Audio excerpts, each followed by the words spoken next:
Good evening.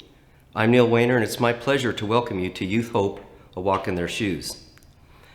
If you've been with us before, you know what a great program this is and how inspiring it can be. And if this is your first time with us, welcome. In 2019, UCLA did a study on homelessness and found that in the state of California, there's 269,000 youth that are homeless. That would fill up Dodger Stadium 5 times. But here in Redlands, we have enough homeless youth to fill up our local football stadium. Who is addressing that issue? Youth Hope. Youth Hope for over a decade has been working with these students to help get them back on their feet, to get them back in school. It's a great story. And tonight, to share that story is not only our director and founder, Heidi Mayer, but also we have 2 student actors who will portray the actual cases of the kids that Youth Hope serves. This is real life. Those stories are hard, and so small children, you may not want to let them watch. But this is the actual work of Youth Hope. Again, we'll hear from Heidi, the great work they're doing this past year and the work they've done for the past decade. And we're also going to ask you for your support, because this doesn't happen by federal or state grants. It happens because people appreciate and respect the work they do, and donors like myself and you can help them. And if you go to their website, youthhope.org, click on A Walk in Their Shoes, there'll be a tab that says Donate. And we'll talk more at the end of the program about what the money will be used for this event to help those kids. Again, we're so glad you're with us. Relax, enjoy the program as we take a walk in their shoes. Hey, my name's Jordan. I'm kind of new to this, talking to people about my life. I'm 14 years old, and I've lived on survival mode for most of my life. So I have a hard time explaining how it all started, but I'll try. I don't know if I remember living in a house, like an actual house. Actually, when Heidi found me, I was living in a ditch kind of by the freeway overpass. But I'll get into more of that later. My mom and dad were always bouncing place to place, and at first it was just the 3 of us. We'd be in a motel one night, and then we'd be sleeping on my cousin's living room floor, but that didn't last long. People don't like people who use them, even family, and that's what I saw my parents do. That's what they were good at, using people. And I thought it was normal. I mean, this is survival, but deep down I hated it. It's like that feeling when you want to throw up, but nothing comes out. It was like that all the time for me. Every day, every night, especially at night. I can never sleep. I've gotten so used to seeing my parents use drugs. I've gotten so used to seeing dirty needles and finding my mom passed out unresponsive.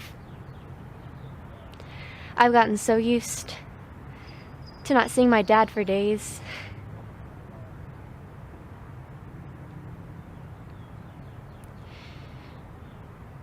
But then that's when I ran to my ditch under by the freeway overpass. I mean, it was hidden by a bush, so I never got caught, but I've seen everything. I've seen dead bodies in the alley. I've seen people get shot. I've seen people get killed because they owe money.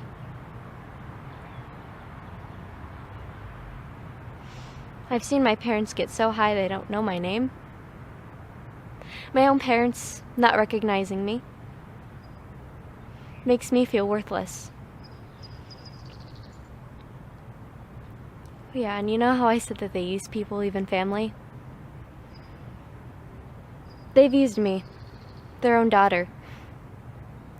I've been sold for sex just so they have their money for their drugs. Their own daughter sold to strangers. Men I don't know touching my body, ripping my clothes off, and when I said no to something, they'd beat me.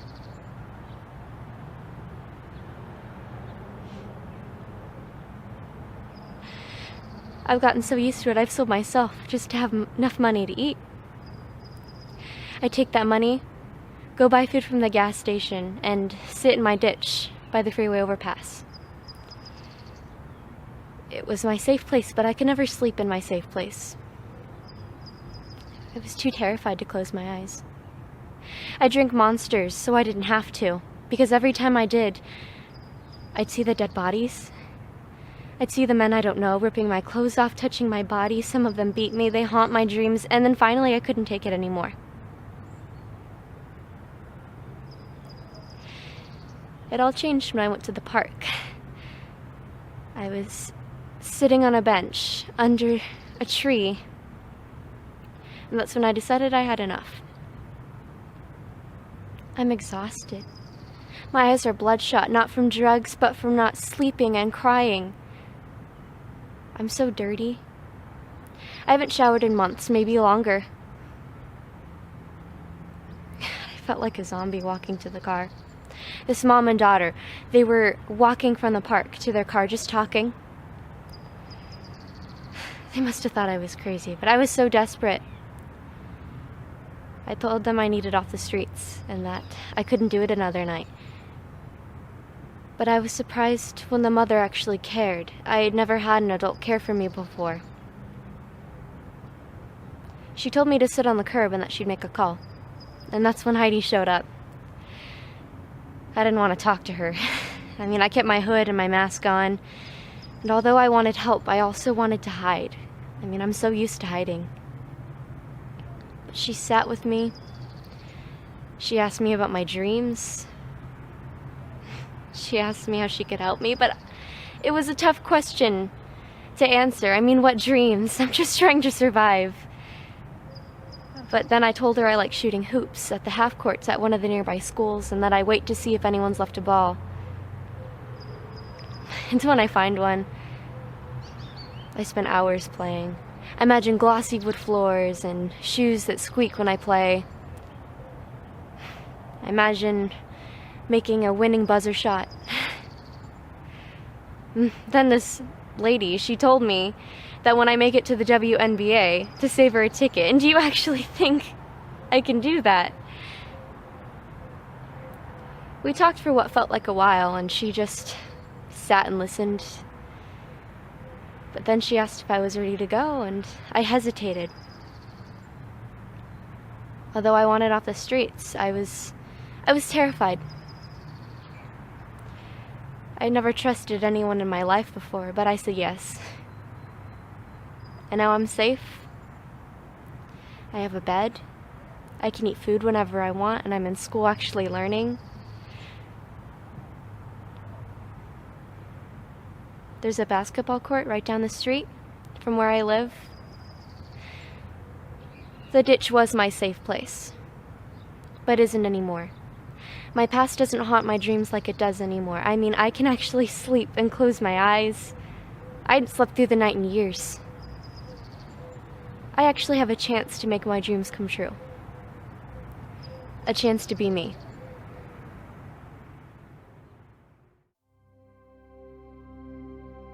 No shelter or water or food or a blanket.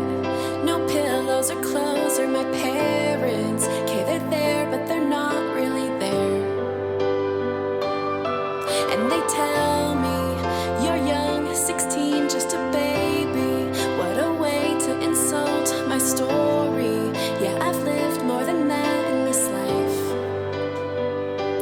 When the darkness hides the road and I don't know where to go,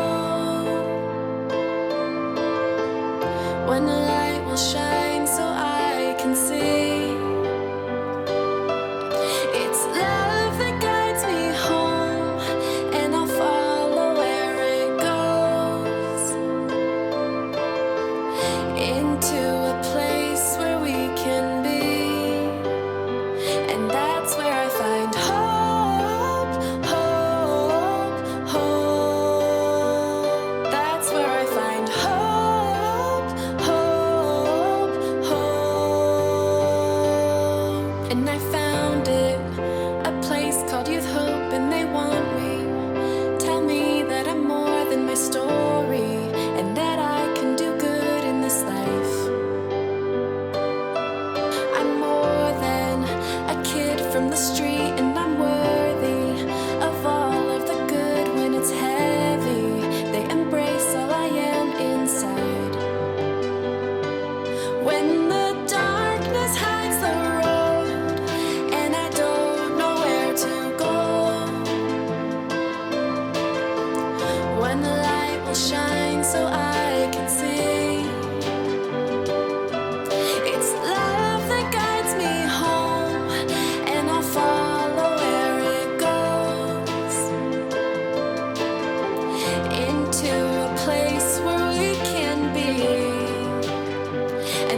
And sometimes it all feels like too much.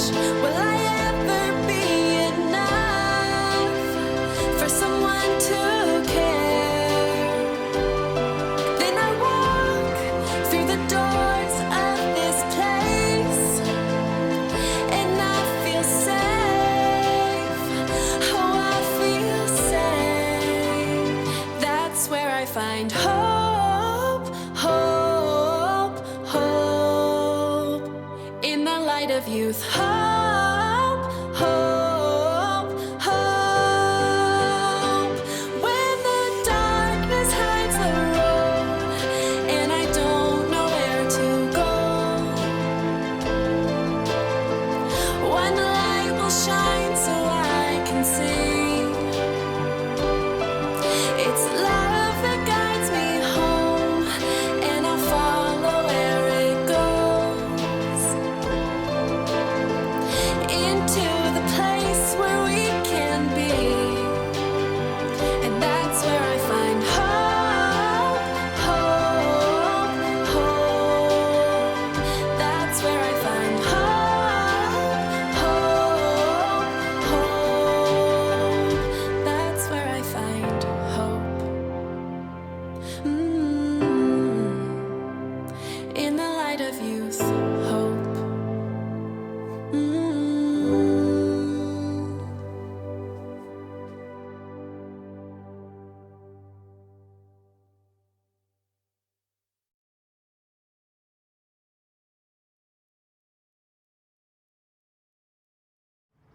Hey, it's me, Lisa.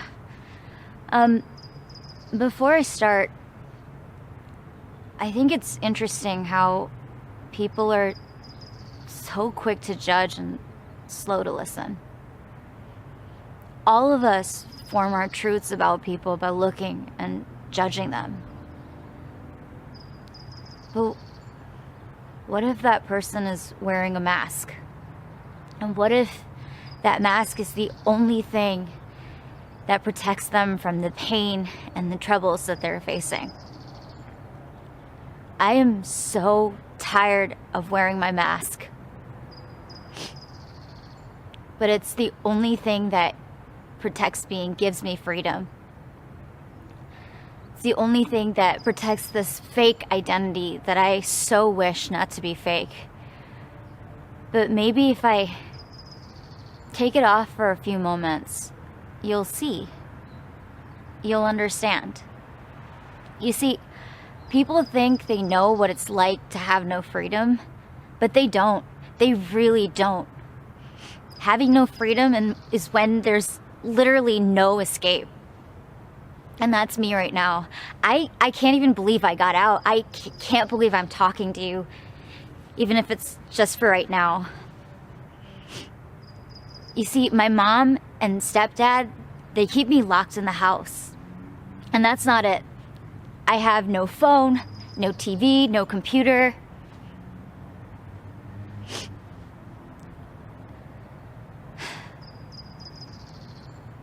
It's just me and them all day long.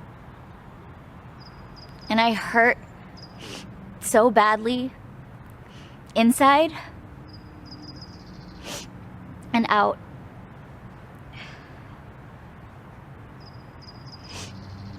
The only way that I can control the pain is to cut myself. It's the only control I have.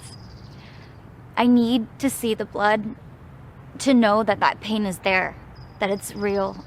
I'm not just making it up.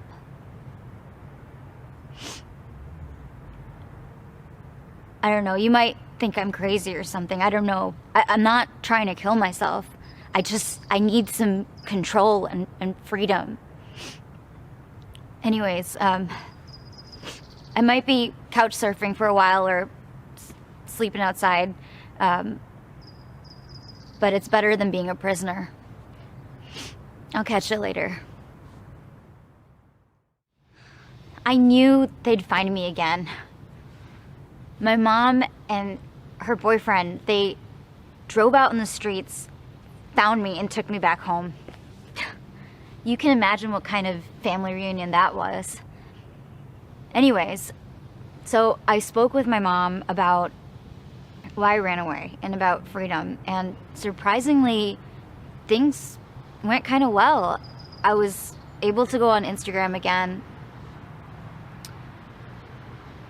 I guess they were just like scared that I was gonna tell somebody about what had happened. But it didn't last long. And pretty soon, I was locked up in the house again. No phone, no communication, no technology, nothing. And I was in there for a very, very long time. I had had enough, and I had to get out. And the pain from the cuts wasn't doing anything.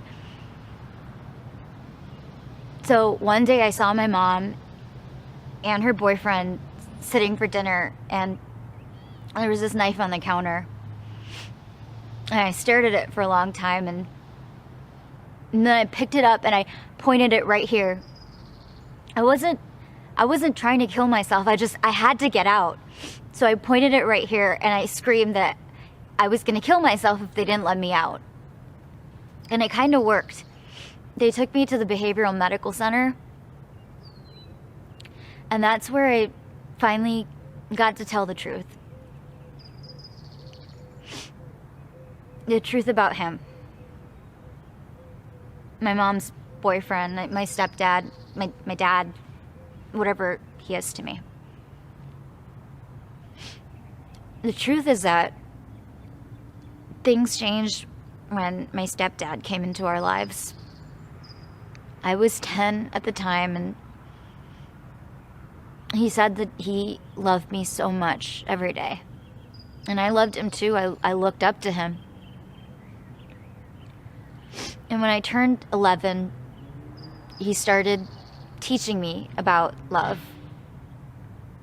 And I didn't like the way he was doing it. It didn't feel right, but I loved him. He told me that love was about sex and showing how much you love somebody through your body.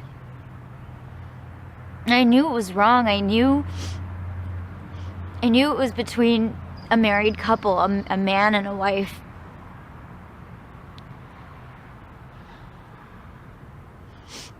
But I wanted to show him that I loved him. And one day, when he was showing me and teaching me, my mom walked in. And I stared at her and was looking into her eyes, so hoping she was going to say something, but she didn't. She just turned around and slammed the door. And it hurt.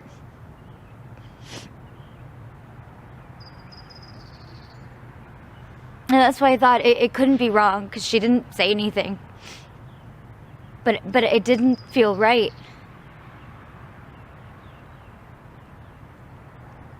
But it couldn't have been wrong. It couldn't. Love was about loving somebody with your mind and your soul and your body. So it can't be wrong. But it couldn't have been right either. Right? Anyways, all of this is my fault. Because, you see, I told the counselors about this. And they put me in a home. A few days later, I get a call that my mom's boyfriend, my stepdad, he committed suicide. It's all my fault. If I didn't tell them, my mom reminded me that if I didn't tell them, then none of this would have happened. He would have been here to love us. But now he's not here to show how much he loves either of us. It's all my fault.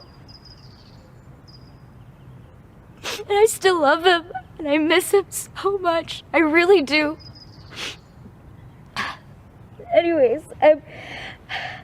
I'm gonna go take care of my mom even though she hates me right now. Do I look okay? I can't have anybody see me like this. Oh my gosh, I have so much to tell you, but first, look, I have no cuts. You can barely see the scars. I know it's hard to believe, but my life is so much better now. It did a complete 180. I've been seeing counselors, and even though it's really hard to talk about my pain, I know that it's good for me. I know it's helping me get better. And I still miss my dad, but I know that it's not my fault. And the things that he did to me were not okay. Anyways, I go to school now. I'm no longer trapped in my house. I have friends, and oh my gosh, I have a boyfriend. And it is so cool because our relationship isn't based off of sex. We are trying to get to know each other, and he loves me for me. And that's the most amazing feeling in the world. Anyways, I can't meet up because I'm making my mom dinner. Weird, huh?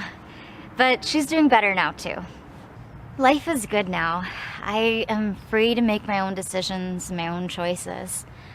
I'm so thankful for all the people that came out and helped me. Counselors, Youth Hope, and you. You listened to my story without judging me. Mostly, I'm just thankful for the freedom I have to be able to make my own decisions about my future. I just really hope that people out there who are listening to my story realize that we need you to step up and help teens like me, the ones that are suffering, hiding in silence behind their masks, because there is so much of a story to tell behind our masks. But for now, I get to live freely, and that mask is gone. Wow, those stories are real, and they're hard. Our kids, what they're going through, our youth, what they're going through is so tough and so hard. As the actresses were able to share, those are real stories. Those are stories that I have sat down with our youth and just listen to them and encourage them and help them and get them the help that they need. Life around us is tough, and what our youth have gone through, I don't think anybody should have to.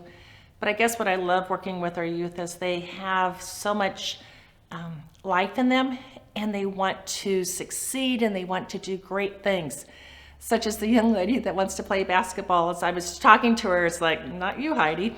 And I love how even though her parents used her, she wants to be a famous basketball player. It's exciting.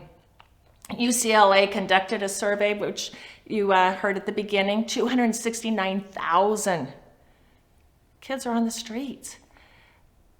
And that was in 2019. I'm here to tell you, in 2021, there are more youth that are on the streets. It's growing. But that number will fill the Dodger Stadium 5 times over. It's so, I don't know, makes me sad. It hurts. What our kids go through, what our youth go through, I don't think anybody needs to. So that's why Youth Hope is here, so we can love our youth, so we can tell them they have value and they have worth, and they are worth fighting for. And even as we are going out and reaching our youth, we want them to know that we care, that we love them. 2020 was a hard time for everybody, and I still think maybe even today people are still having a tough time dealing with COVID and everything that went with that. Youth Hope sat down and realized we cannot just only help our 14 to 24-year-olds any longer, that we need to step up and help our families that have supported Youth Hope in the past, but they can't because they have lost their jobs. And so we started doing groceries. And since COVID, since last March 2020, we have handed out over 1,900 grocery boxes to get to families to help them. Our youth who are on the streets, we were able to keep feeding them, and we've been able to hand out 3,431 sack lunches, hot food, whatever people were willing to help us to make those things happen. Our kids on the streets with COVID and everything else and the schools shutting down, we came to the place of realizing we need to go out and find our kids. And so as we went out, we have been able to feed over 11,614 to be exact meals to our kids on the streets. We have always said Youth Hope works with youth-ish between 14 and 24, while our ish has now dropped down to 5 and 6-year-olds, 7-year-olds, kids that we are finding on the streets where parents had to go to work and they had to leave their kids somewhere and there's no school, so they were on the streets. We've had them coming down here and skateboarding and just spending time with us and building relationships. With the groceries, we have reached families, maybe like hairdressers that had lost their jobs or dental hygienists for a while. And these are people that were supporting us. What I love about Youth Hope and what I love about the whole food piece, at least, and much more, is all we have to do is ask for help, and everybody just jumps in and helps us the best that they can help. And we had people, when we said we need groceries, we're out of groceries, people were showing up instantly, giving us groceries and making all those things happen. Like I said, life is hard and being homeless on the streets is hard. And we, with COVID and everything, we had 5 youth to pass this year. So we've had memorials here to help our kids to deal with that. We had one young lady that was trafficked. She thought they were friends. They drugged her and took her to LA. They beat her, they used her for sex. It was not a good thing. We were able to help her though. She had memorized our phone number, so we got her off the streets, got her back and safe. Youth Hope has still been doing jobs, medical, and that's dental, rehab, counseling, glasses. We have still been able to partner with so many people to help our youth to be able to move forward. We have our Boys and Girls House, and what's exciting is as our youth are wanting to get off the streets, we're able to make that happen. And we got housing for them. Before 2020 happened, Youth Hope was really basically in one place. But now we are definitely in 2 locations. We have grown where we are 2 locations. We're over at the skate park at Sylvan Park twice a day, Monday through Thursday, for lunch and for dinner. We are meeting so many youth over there and kids, like I said, 5, 6, 7, 8, 9-year-olds, and we're helping them over there in their territory, their place. And then we have Youth Hope, our drop-in center also, and where the kids are coming, the youth are coming for help. So we are growing, we are doing more than we have ever done, and it's super exciting to see those things. So as the heartache, as the pain, as the monologues that you just saw, we have really neat things happening. And we have videoed some of our youth, and they are real kids, not actresses, right? And they will share just a little bit about how Youth Hope has happened. So I want to just take a moment and say thank you from the bottom of my heart for all of your help and support over all these years, since 2009, and as Youth Hope has been growing and more has been happening, thank you for you doing what you've been doing for us. Enjoy listening to our kids. It puts a smile on my heart. Thank you. Youth Hope been helping me in many ways. First off, the housing. I was homeless once before, and it helped me get off the streets, and it's been helping me, get back into school and working on getting my GED, which is a big step that I want to take in life, so I can go to college and do the things I want to do. Since I moved into the house, I got a lot done. I accomplished a lot of goals that I wasn't able to do before, like get my ID, get my driver's license soon, going to school, about to graduate. Youth Hope has helped me because they provided me with the opportunity to work for them and learn so many skills, like being responsible, how to do hard work, and just things that'll help me so much later on in life. Well, Youth Hope has helped me in a house. They have provided me a house. They have provided me food, and actually a family.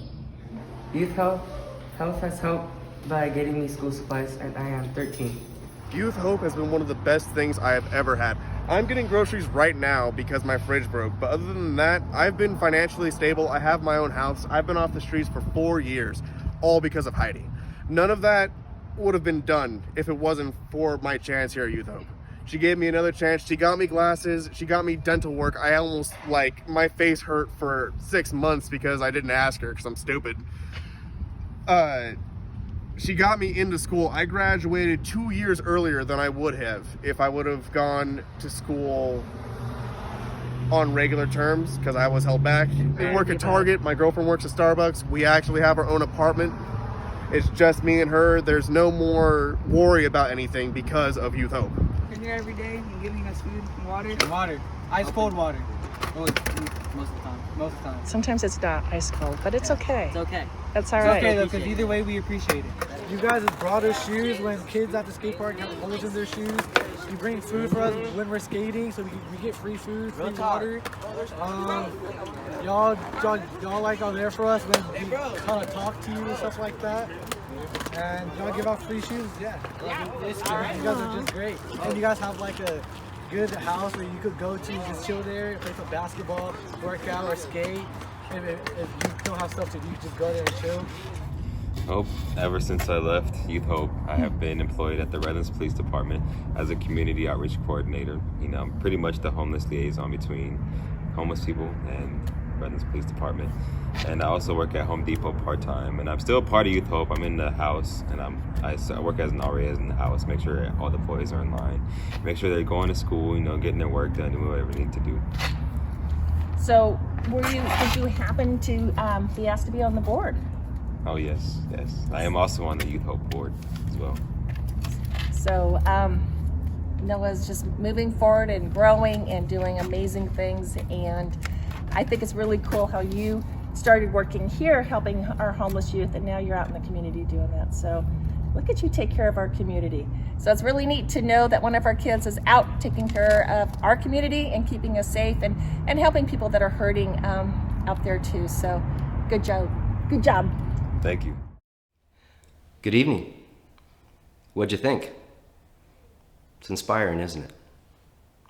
Well, this is the point where we could use your help. One of the stories you heard tonight was about the boys' homes and girls' home. Well, the girls' home is rented. We would like to acquire that house. That's what the money is going to be used for from tonight's program. And fortunately, through generous donors, the underwriting in advance of tonight has raised over $22,000. But we need $60,000. And with $60,000, we can acquire this house. We don't have to pay rent. And that money can be used elsewhere for better purposes. So would you help us tonight in trying to acquire this house? Go to youthhope.org, go to A Walk in Their Shoes, and click on Donate. And do it now. Do it in the moment. Do it out of appreciation for the great work that Heidi and her team and YouthHope do for the homeless youth in our community. This is our town. Let's help. It's been our pleasure having you with us tonight, and we hope that you will continue to lift up YouthHope. Good night. No shelter or water or food or a blanket. No pillows or clothes or my parents. Okay, they're there, but they're not really there. And they tell me you're young, 16, just a baby. What a way to insult my story. Yeah, I've lived more than that in this life. When the darkness hides the road and I don't know where to go,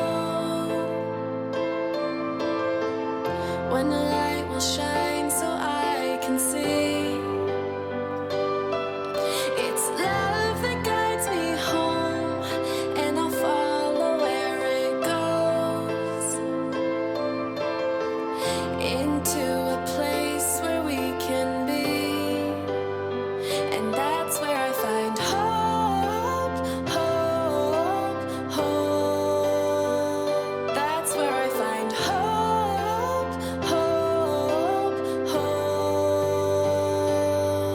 and I found it, a place called Youth Hope, and they want me. Tell me that I'm more than my story, and that I can do good in this life. I'm more than a kid from the street, and I'm worthy of all of the good when it's heavy. They embrace all I am inside. When the darkness hides the road and I don't know where to go, when the light will shine so I can see. It's love that guides me home, and I'll follow where it goes, into a place where we can be. And that's where I find hope, hope, hope. That's where I find hope, hope, hope. And sometimes it all feels like too much. Will I ever be enough for someone to care? Then I walk through the doors of this place, and I feel safe. Oh, I feel safe. That's where I find hope, hope, hope. In the light of youth, hope, hope, hope. When the darkness hides the road and I don't know where to go, one light will shine so I can see. It's love that guides me home, and I'll follow where it goes, into the place where we can be. And